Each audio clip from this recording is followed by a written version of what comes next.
Today we're going to be talking about Power BI and compliance, specifically the compliance of Power BI and then how we can use it as a tool. So our agenda today, as soon as I can get the screen to advance here. Give me 1 second.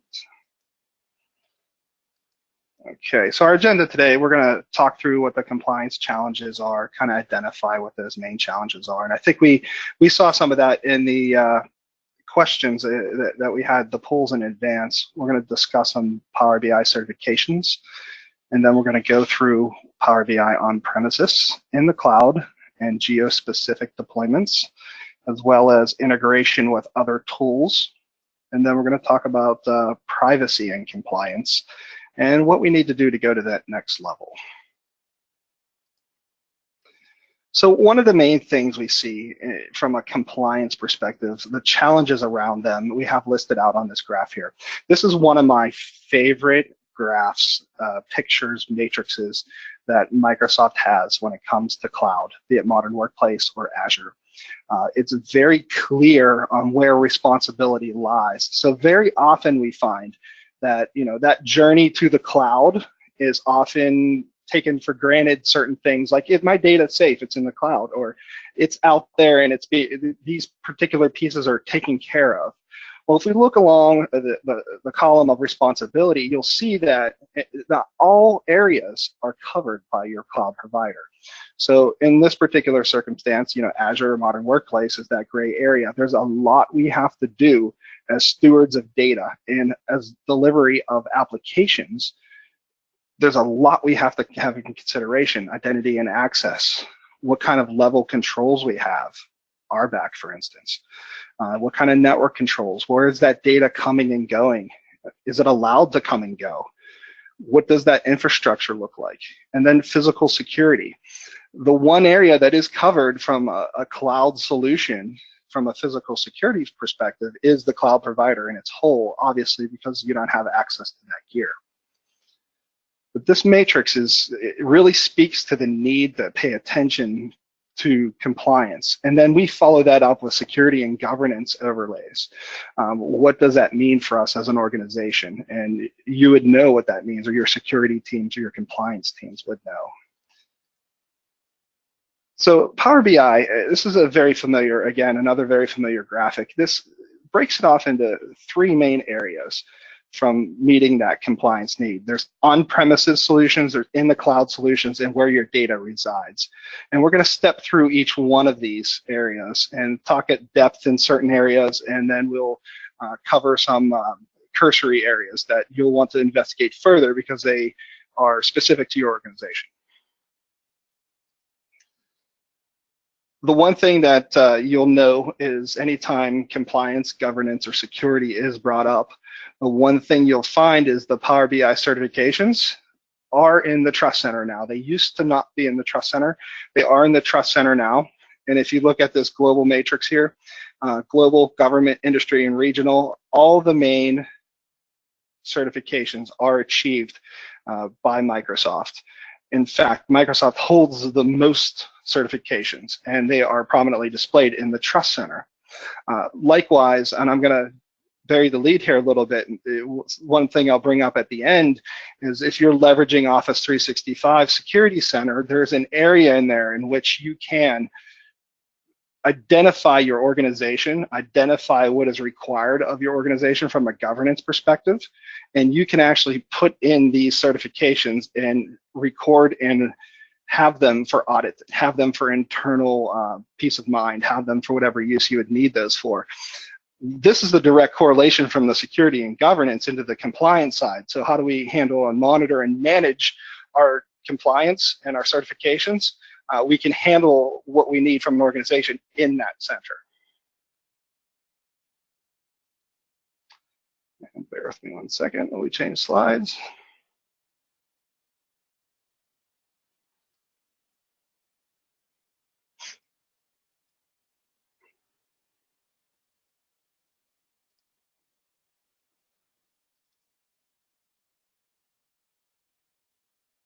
I'm going to relaunch this real quick, Crystal.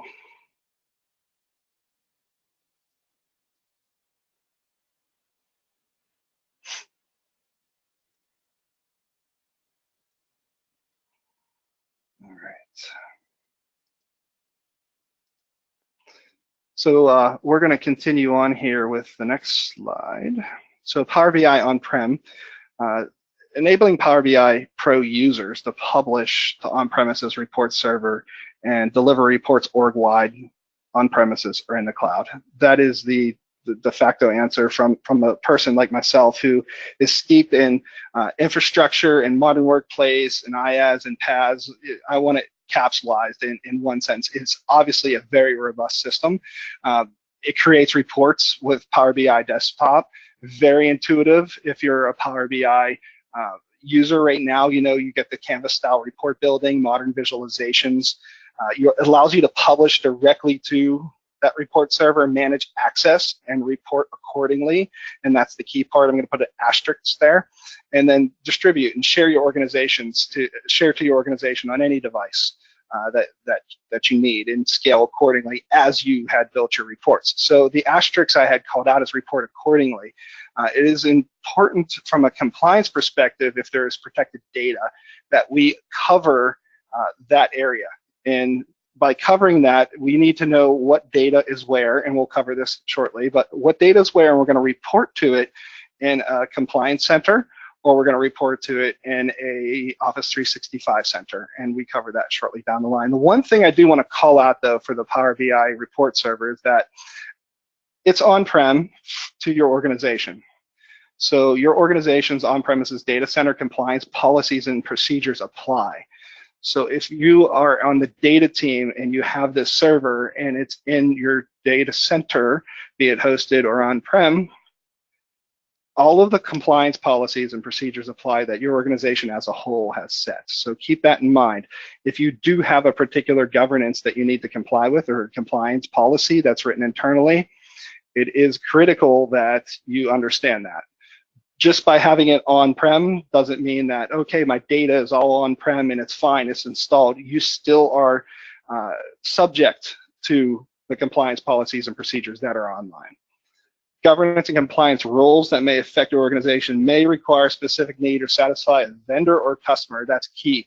I just showed you a slide that had talked at length, or at least shown at length, the certifications, high trust and HIPAA, and you know, there's the whole breadth of FedRAMP. Yes, it does comply with that. However, we have seen that there are certain organizations, be it in a protected industry, or it's just a requirement because they have not evolved from a policy perspective to accept the cloud, that reports and data needs to stay on premises. So it makes sense to say that this solution is the solution that will help with that. Power BI on-prem gateways. This slide talks to it all. I'm going to step off to the side. I just had a conversation as late as or as early as this morning. The key takeaway for the Power BI on-prem gateway is that it's a pull data. There's a notification if you do have a hybrid solution and you're required to have things at a specific place. The gateway does the work. It's not pushing data at unknown intervals to unknown locations. You are actually pulling that request occurs from the gateway. The box to the right, secure access to data. That's the thing that stands out to myself. I had a conversation last week with a peer of mine, and we were talking about data transfer and how's that handled. The Azure Service Bus is a very robust, solution to be able to handle that area. Credentials are required by gateway administrators to help protect that information to the cloud, and it's only decrypted by that gateway machine. So you're ensuring that you are adhering to any kind of a compliance rule. Likewise, there is a suite of logging that goes on the back end of that, and you don't necessarily have the verbose logging slider as with a lot of solutions that are Azure or Office 365 based. What you do have is the ability to have holistic encryption, decryption notes and logs. You're not going to get anything deep like inspection due to the fact that it is encrypted. Couple notes, the on-premises data gateway, there's a couple modes it can go in. The on-premises data gateway standard mode or data center mode. does more than connect Power BI up to your data. It also connects Logic Apps, PowerApps, Flow. There's an integration with some of these tools that allows the organization that deploys this to be able to flow data where they want it to go. It allows them to encrypt and get data where it needs to go. So if you're building a Power App and you're going to surface a Power BI report, or you need access to a suite of data to deliver it for another use case to another area on-prem or outside into the cloud in a hybrid situation, it allows you to do that. Personal mode does allow you to bring data into you and set up scheduled refreshes so you can still work on your Power BI desktop. You can still do what you need to do. It's just not as robust, it's tailored, and it's focused to individuals, getting data to individuals. And at the bottom, that's the key part from my perspective with this topic, is monitoring and auditing for gateway and data sources. This is a feature that is preview, soon to be released.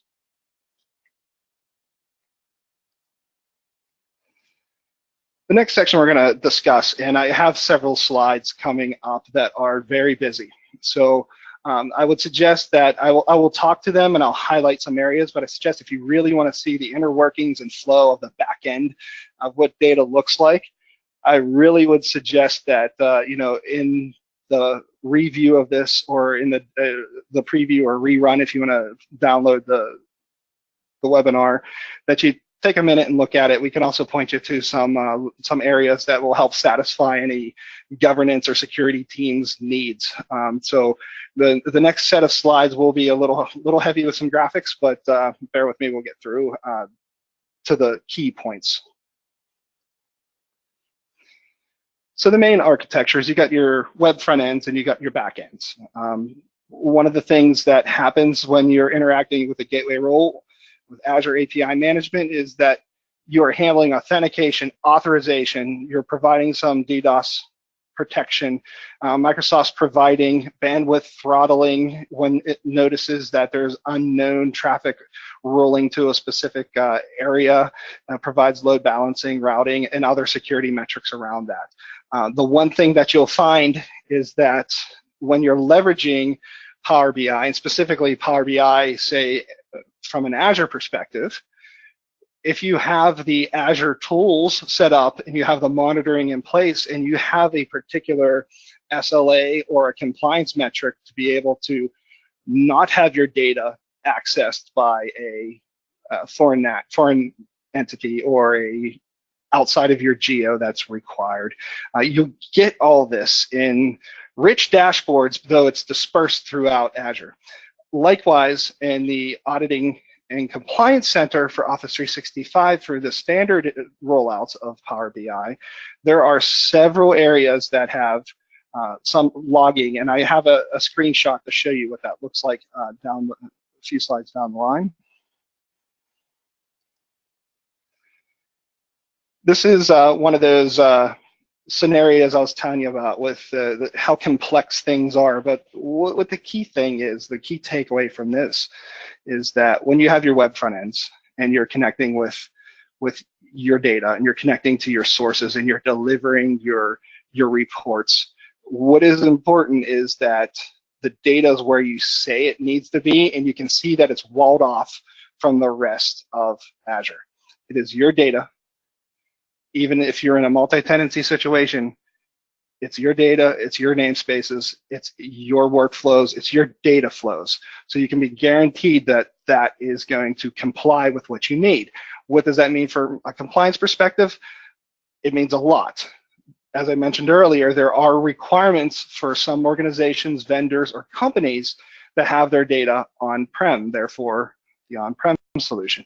Well, when you're in the cloud, how do we ensure that your data is staying where it needs to stay? Unless you select it to be multi-geo or you select it to be specifically homed to a specific geo, you are in your tenant in the region you choose, and that's highly reportable. The threat management piece we discussed earlier, which is super huge. When you start putting endpoints out there, or you start having namespaces or workspaces, and say you start to share reports externally, we want to make sure that everything is very, very secure. So threat detection is huge. There's penetration testing that's done. There's data analytics and machine learning behind what is connecting to what. Again, not to your data, but the connection before it touches your data. And all that's wrapped around some protection inside the cloud. And when you're in your portals, or if you're an administrator of your tenant, you'll notice that you'll start seeing, if you have your loggings turned on, you'll start seeing notifications like dropped connection due to unknown location.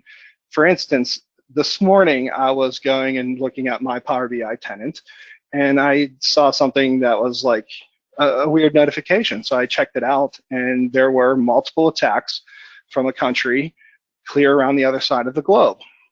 Obviously, I'm not there. Someone was trying to use an account to get in. The solution protects from that. It sheds that. It knows that's not you.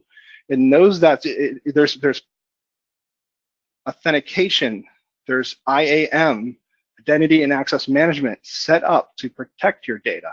And all of that's highly reportable. Physical security. When you're in the cloud and using the cloud editions, you know, the funny thing about the picture on here, I'm going to call it out. There's all these cameras pointing down at those two individuals. It's like a stock photo. The funny thing was, I was working with someone on this, and they're like, well, you need to put a picture of a Microsoft data center. I was like, yeah, good luck. There are no pictures of those that we can do. And so it's a very secure environment. You just don't walk into the data center. There's co-locations that you can walk into and say, I'm this customer, and get access to the rack space. You can't do that with these solutions.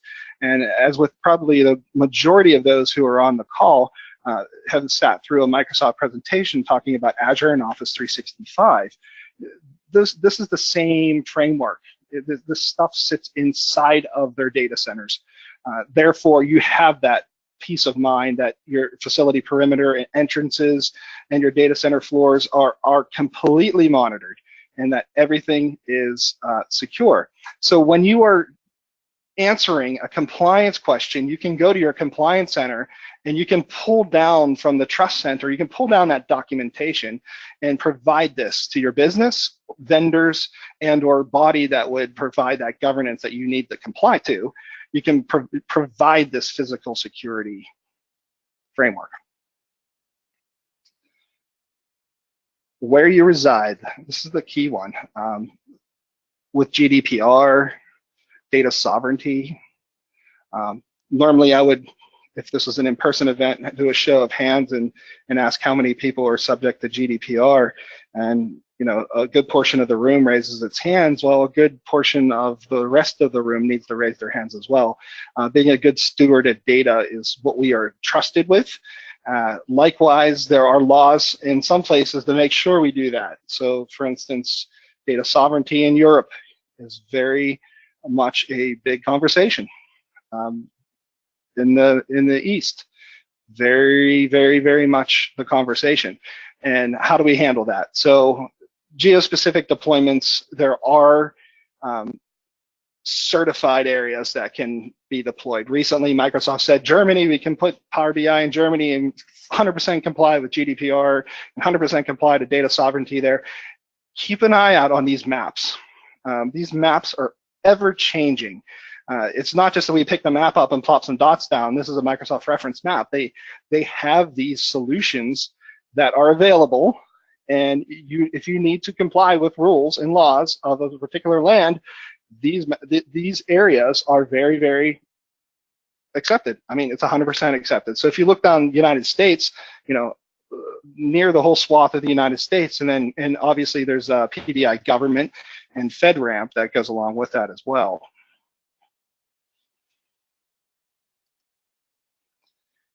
I'd be remiss if I didn't bring this slide up. And in fact, it almost didn't make the deck today from a compliance perspective. You know, we tend to look at things from an operational perspective, and then the next step down is usually like security. Then the next step down is usually governance and compliance. You know, how do we comply with the laws of the land and what have you? And there's flow in PowerApps. So we have what's referred to as like the Power Stack, right? Power BI, Flow, PowerApps. They integrate and they operate together. And I'd be remiss if I didn't call out that Flow and PowerApps holds the same certifications, it holds the same high trust and HIPAA compliance that Power BI does, and that Office 365, as these are components of Office 365. They all hold those same certifications. And well, what does that mean? Well, when I'm making an application on PowerApps, I'm obviously going to have Flow on the back end, and say I need to surface data and then provide it into a report and have it be real-time and interactive so I can satisfy what my users need. All those components work together. And as you saw earlier with the gateway just doesn't shuffle data, encrypt and shuffle data for Power BI. The gateway shuffles data for Flow and PowerApps. It shuffles data. So data is the key point there. So when we start talking about Power BI and compliance, I think the real topic should be data and compliance, though we would be sprawling into on-premises and SQL and things of that nature. So we scoped it down. So looking at how Power BI and the connectors work, they all sit in the same data center. They all have that same, as I mentioned, the same high trust in HIPAA. They have that same compliance model. What is also key to note is that when you're using Flow and you're using PowerApps, there's some data loss prevention tools that come with some subscribers' tenants if they have those bits turned on that also aid in maintaining compliance. I'll give you a use case that occurred not too long ago. I had a customer in the power industry that needed to have, custom DLP rules written. Well, not too long after that, they wanted to actually have something done with that, and they wanted the flow and then report on it. So the logical step is leveraging data loss prevention tools that Microsoft provides because they are robust and completely configurable. And then we need to manipulate and move that data, which would be the tool Flow. And then we need to report on it and show our compliance teams that we are meeting the mark for what is needed, and then also show our governance and security teams when there's aberration. So all of that requires reporting, and Power BI would be that tool, and Flow would be the man in the middle that moves the data. And so it's very important that we understand that authorized users can access the data based upon that user. So same thing with Power BI. If we are putting a flow together and a user does not have access, we can rest assured that if the compliance rule is that these set of users has access and these set of users do not, and we need to report on it, we have a mechanism to do that with the whole integration of Flow, PowerApps, and Power BI.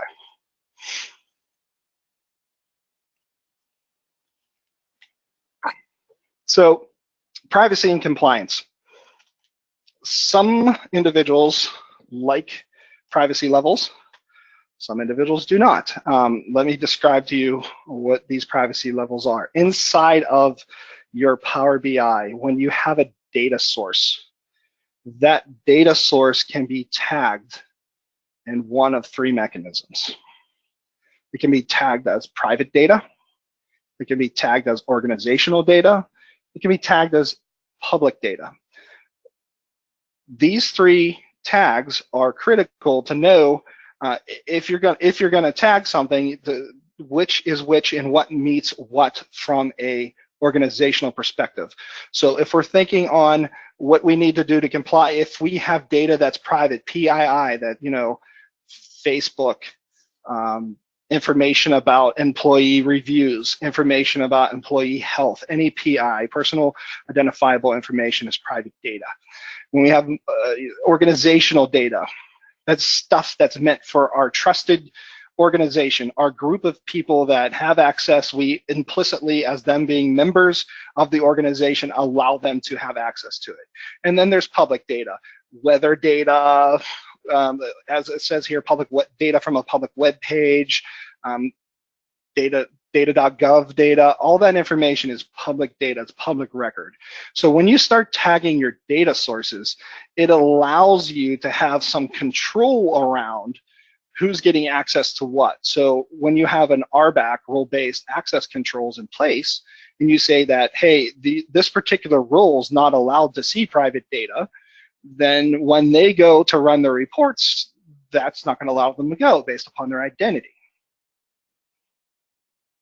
This information is widely available online too on how to configure it. And I wanted to give you a takeaway for something you can start with today by going into your dev or test environment, connecting to a data source, and start tagging some of your permissions and tag them and see what that looks like in your organization.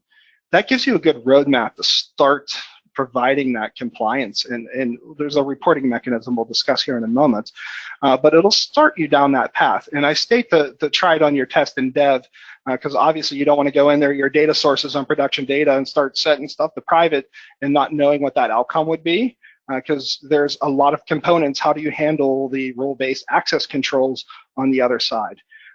So it's very, very simple to set the privacy level if you're not familiar. If you have a report and go into your data sources, if you go to options and settings and data source settings, you can go in there and modify what that is, that privacy level, to one of those three permissions.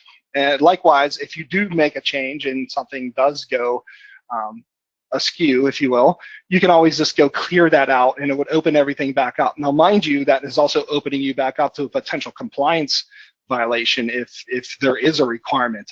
So if there are permissions set on something, review that.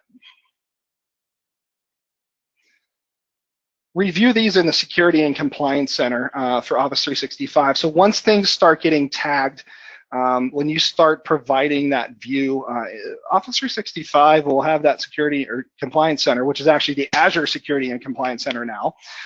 It allows you to review that access activity, what is being accessed. It allows you to review services and solutions, which services are being accessed from where. And it is awful small, but as I mentioned this morning, I grabbed a quick grab. You can see the column there, location, United States. If you scroll down a little bit of ways, and I kept it off for privacy reasons, there was a whole bunch of from around the world. I'll keep the country, protect the innocent there. So there was several mechanisms that I have alerts set when this happens. I have this report here that I can provide my security and governance and compliance team. If there's especially for medical, I used to be in the durable medical industry, life-saving. I was the security officer, and I worked hand in hand with a compliance officer, providing this data. This data that I provided was not available to me in this format out of the box with just a little configuration. I had to build this in the past. Power BI, Office 365, and Azure serves it up to you. And one last note on that, it's always expanding capabilities. Keep an eye out on the Pragmatic Works blogs, Microsoft news alerts. There are perpetually every day adding more and more capabilities, specifically in this space.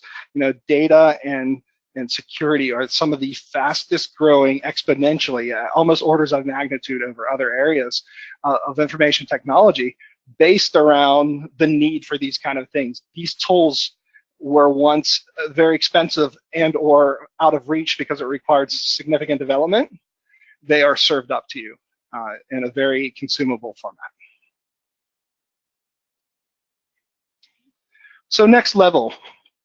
I usually call this next level stuff. So what does that mean, leveraging Power BI as a compliance dashboard? So understanding that the tools that you're using and how to maintain compliance in that tool is important. But kind of that mirror in a mirror view is that tool in itself can be a broader solution to your compliance needs. There's sometimes, in order to aggregate SIEM data, event logging, patch management, patch logging. What does that mean to an organization who needs to provide that data to show compliance, especially during an audit perspective? It means that there needs to be an RBAC, a role-based access control policy set up for each one of those disparate solutions. It also means that there's additional security that's going to be required for each individual that needs access to that data, normally at a higher level of access than your average user. That's creating undue accounts and privileges that's not needed. So what does that mean to me? I take the approach, and I've always taken the approach, that you give someone, from a rights perspective, the minimum amount of permissions to do their job. That limits your security, governance, and compliance challenges. But if we need to get this information in their hands, how do we do that? So how about a service account or an administrator account that is scoped to those solutions, one account that can grab them all, bring that data into Power BI, aggregate the compliance metrics, and lay those out in a way that becomes an actionable item. So you can have a drill down dashboard for compliance, not just of the solution you're using in Power BI, but in System Center, in your database tier, in your application tier, in your HRIS. You can connect to all those solutions and target the metrics that you need to show compliance, and that'll make your reporting that much easier, and it becomes an actionable item for your security and your governance team. Because when an event occurs out of scope, you're getting this data and you have this data logged at sometimes near or at real time. It increases confidence of your data stewardship, providing that holistic view to your employees, customers, and vendors. When I was much younger in the IT industry, I really didn't consider that vendors and customers could really shape as much what we do as IT professionals when there's several $1 million of a deal that we're not going to get because we have to have certain policies in place and certain governance metrics. Well, how do we comply with that? I mean, what are you supposed to do? You can't bend for each one. But if you have a way to show that you are a good steward of data and you are taking mechanisms to prove to your employees, customers, and vendors that, hey, this is what we're doing to comply with what we need to comply to, and we are checking all these boxes off, and we are asserting and assigning that, yes, we are good stewards, it goes a long way. It requires you to do less because you have a policy in place, you have a reporting mechanism in place, you have a way to handle outliers or aberrations that occur by passing that off to security teams. So, obviously there's a couple ways to handle this. You can do this with, internal teams. You can do some managed services around it. There's consulting projects. Knowing who has access to what data sets, where data's at, what do I need to do to comply? I mean, that's huge. Having an understanding of, what data you do have, data classification, that's giant. Not a lot of organizations do that. Getting those pieces done are critical. And also, how do you handle PII, and what are you doing from segregation of employee personal information versus customer personal information, and you need to report on all that. And Power BI is a great mechanism to do that. So obviously, feel free to reach out if you have any questions or any additional information. I know we covered a wide breadth of both security, governance, and compliance, but more from a compliance perspective. How do we handle Office 365, Power BI, Flow, Azure? Feel free to reach out and we'll be able to help you in any way we can. Thank you, everyone. Is there any questions? All right, let me look and see if you have any questions down here at the bottom. It says, for Power BI Azure report accessing, is there something we need to subscribe to? So for Power BI, can you repeat the question again, please? For Power BI Azure reporting accessing, is that something we need to subscribe to? I'm assuming they're saying subscribe to. Yeah, so Power BI is a subscription. you would have to have a subscription to Power BI. There's multiple types of subscriptions to Power BI. Some organizations have Office 365, so they get a swath of Power BI with each user. There's also P1 and P2, and then there's different entitlements and different things you can do along the way. And also, it's a much larger discussion on Power BI licensing, so there's Power BI embedded too as well. I would recommend that you reach out to the team, and we can actually have a one-to-one conversation with you on that and determine what kind of licensing model best fits what you would need. All right, someone said, could you provide some examples of those security dashboards you mentioned? Yeah, absolutely. I don't have any I can display on the screen. I'm on a presentation machine right now. If you wanted to send your contact information over, we'd be more than happy to reach out with you and show you what those security screens look like. Those screens are typically steeped in one of two vectors. They are either in a compliance and governance and security vector or in a operational vector. So do have examples of both, but we can definitely show you what those look like. And again, I apologize, the machine I'm presenting on is a presentation machine. It doesn't have any real-time data I can show you. All right. The next question is how to get the information about who accesses to reports and data sets. So you can write a report that will query what you want to consolidate this in a report is what you're looking for, or are you just looking at seeing what that is? The permissions for each report is available. There's a view permissions, view access inside of your Power BI, but you can also aggregate that into a holistic view. Typically compliance people, if you are asked to produce the data, they're going to want it in tabular format. So you can create a tabular view at an administration level to list out which reports and who has access to this. All right. For someone moving to Power BI, do you suggest they go directly to Power BI service or use the on-prem report server option? So I would it's very specific to your use case. The people light step usually in my experiences, people light step into Power BI, so they use the service until they realize they have a use case that would require the on-premises version. Now, mind you, to use the on-prem report server, there's a different license model that is required. So you need to be like a P1 or a P2. So there's additional cost there. So if you're already an Office 365 subscriber and have Power BI, you can log into your personal workspace, download Power BI desktop and start developing on that and figure out what your use cases are until you determine you need to share data or share workspaces, or if there is a requirement to have the on-premises edition. I generally lead with, let's keep it in the cloud as much as we can, unless there's a specific use case to put something on the ground, being on-premises. All right, awesome. Let's see, the next question is,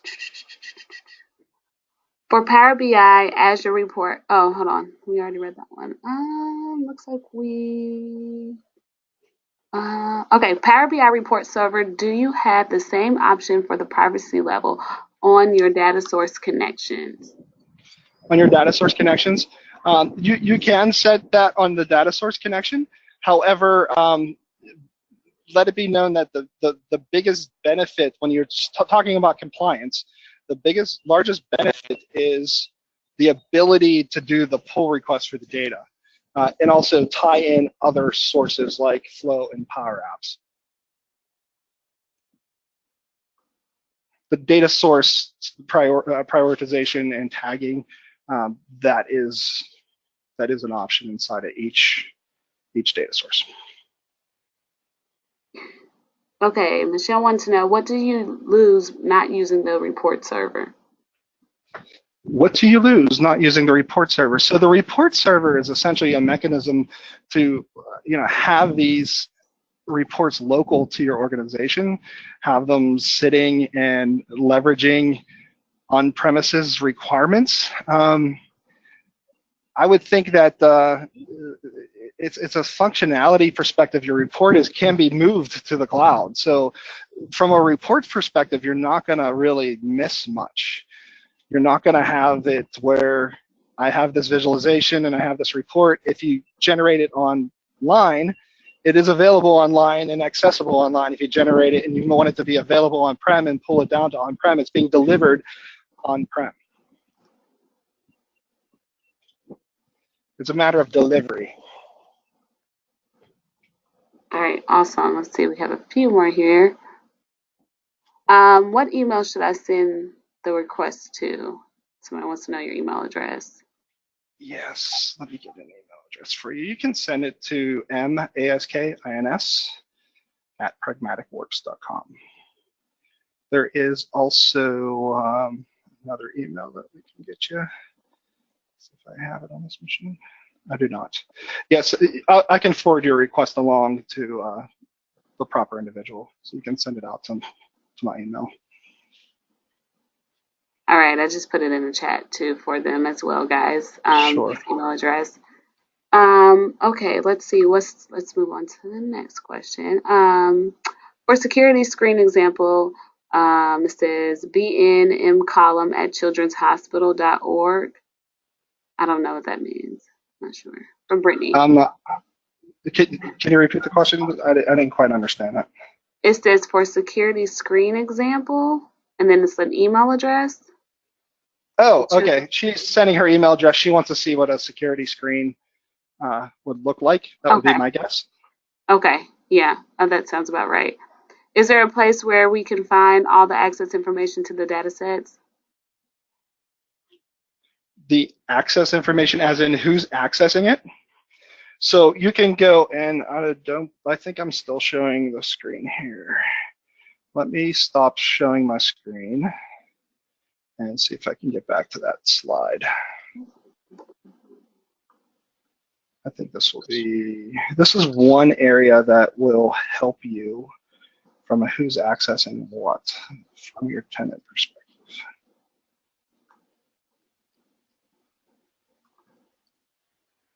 Yes, let's do this one. So on the screen, inside your security and compliance center, this is showing you who's accessing what, the whole of your 365 tenant.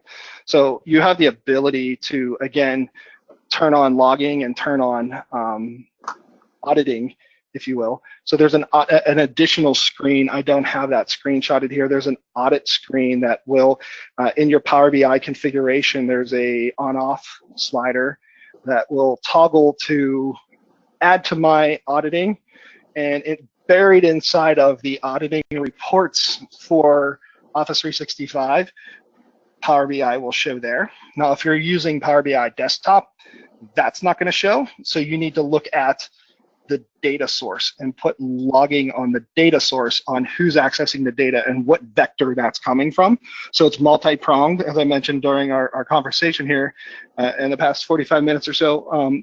It's multi-pronged, so you need to have as many data points as possible to make sure you're covering what you're doing. This more simplified deployment you have, the easier that becomes. For instance, if you're in the cloud only and you're not doing a report server, significantly easier to build that report out or build that dashboard out and surface that data.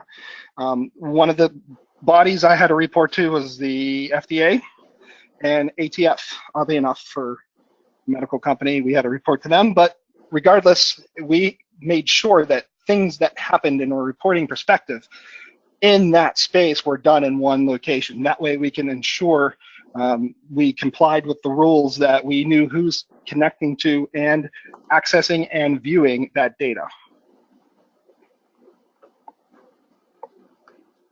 All right, awesome. Let's see, we have like maybe 2 more questions here. It says the audits and the usage stats of the on-prem gateway. Do you know when it will be in GA? And general availability, I don't have that. I can look that up on the roadmap. I don't have that date with me, so I can look that up on the roadmap for you. If you want to send your information over, I can have someone connect with you.